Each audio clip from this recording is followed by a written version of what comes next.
സൂര്യക്ഷേത്രം സ്ഥിതി ചെയ്യുന്ന കൊണാർക്ക് ഏത് സംസ്ഥാനത്താണ്? ഒറീസ.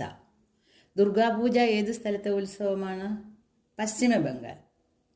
എന്നാൽ ഗണപതി ഉത്സവമോ? ഗണപതി ഉത്സവം മഹാരാഷ്ട്രയുടെ ഫെസ്റ്റിവലാണ്. ബൈബിളിലെ അവസാനത്തെ വാക്ക് ഏതാണ്? ആമേൻ. ആധുനിക ബാബിലോൺ എന്ന് വിളിക്കുന്ന നഗരം ഏതാണ്? ലണ്ടൻ. നവോത്ഥാനം എന്ന ആശയം ആദ്യമായി ആരംഭിച്ച രാജ്യം ഇറ്റലി. ബ്രിട്ടീഷ് ഇന്ത്യയിലെ ആദ്യത്തെ ഗവർണർ ജനറൽ വാറൻ ഹേസ്റ്റിങ്സ്.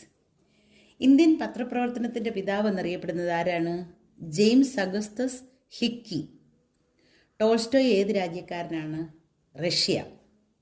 മലയാളത്തിലെ സഞ്ചാരിയായ നോവലിസ്റ്റ് ആരാണ്?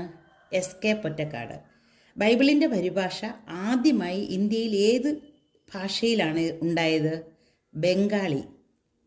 ഏറ്റവും വലിയ ഗുഹാക്ഷേത്രം ഏതാണ്? എല്ലോറ, മഹാരാഷ്ട്ര.